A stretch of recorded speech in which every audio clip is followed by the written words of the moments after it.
name is Thomas O'Regan. I'm a professional property investor. Over the last 20 years, me and my wife have 20x'd our property portfolio growth.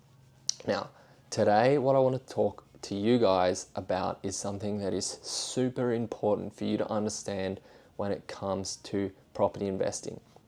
Now, it's kind of advanced, but once you get your head around this, it will open up your mind to understand how properties work and how much and how important it is to invest your money into assets like properties.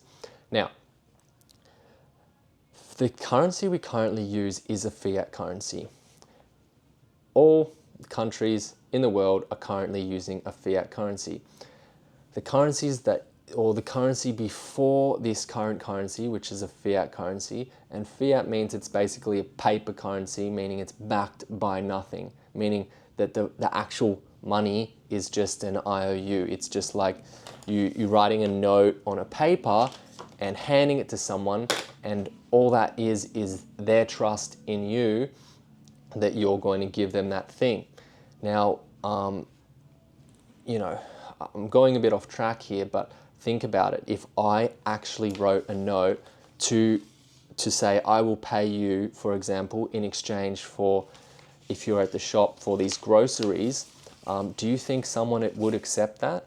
No, because they don't know you. They don't know who you are. They don't trust you, okay? But if you give them a $50 note for the groceries that are worth $50, they're gonna say thank you very much and give you the groceries.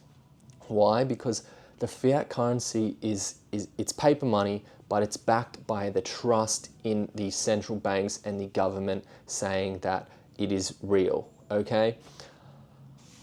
This isn't a conspiracy theory or anything like that. That's not the point of this video. The point of this video is to make you guys understand that, like, essentially money is worthless. It's simply just a tool to trade with, and the reality of fiat currency is it becomes more and more worthless as time goes on.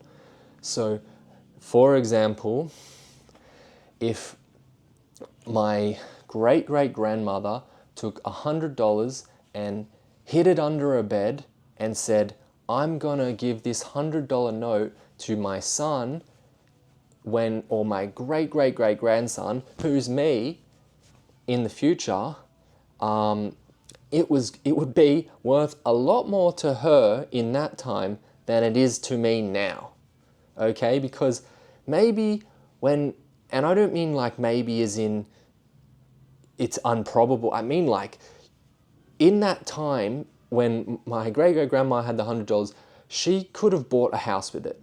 She could have literally, you could buy a house, you could literally buy an entire farm for $100, okay? And she put it under the bed thinking, wow, I really love my grandson, my great-great-grandson, and I'm gonna give him all my money.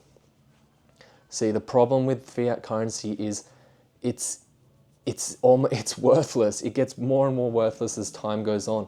That's why me as an investor, every chance I get, I turn my fiat currency, I turn money into something that is valuable. I trade it for something that is valuable and I can hold for the rest of my life, like a property.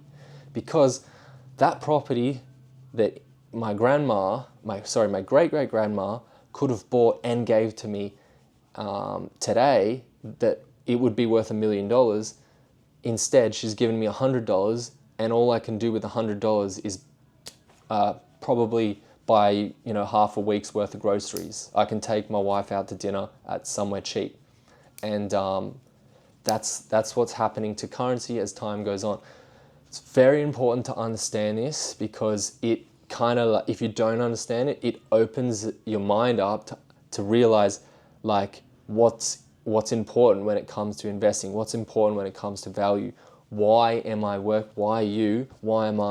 so hard, saving all my money to put it into an asset as quickly as possible? Why am I doing that? Why am I paying a mortgage? You're paying a mortgage because the mortgage does not inflate. The mortgage does not inflate, okay? So Let me just dig a bit deeper on that.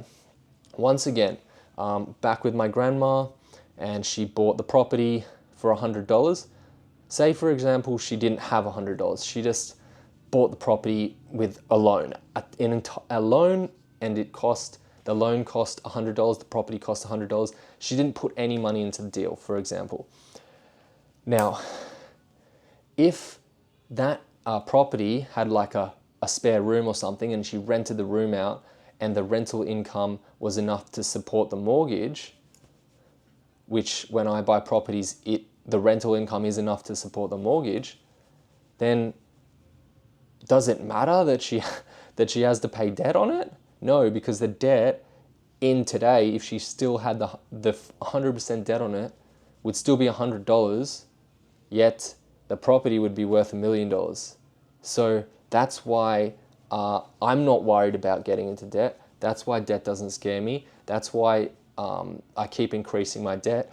As long as I tie the debt to an asset that is income producing and it covers the mortgage, then it really doesn't worry me, because I understand over time, as time goes on, the rent is going to go up, the property price is going to go up, and the debt is going to be reduced through inflation, corroded till the point where it's quite literally the same price for me to pay out the debt as it would be for me to take out my wife for dinner. You know, like I do an hour of work, then I pay off the mortgage, and we're finished with that. Don't worry about debt, guys. That wasn't the point of the video. The point of the video is fiat currency. Understand it, learn about it. It's a tool. Fiat currency is a tool to trade. It has no value. It's the same as me writing on a piece of paper $100 million, giving it to you. It's worthless. See ya. Bye. Wait. It's the same as me writing on a piece of paper $100 million and then you stuffing it under your bed. It's worthless, right? The value of the money is meaningless until you do something with it. Okay, bye.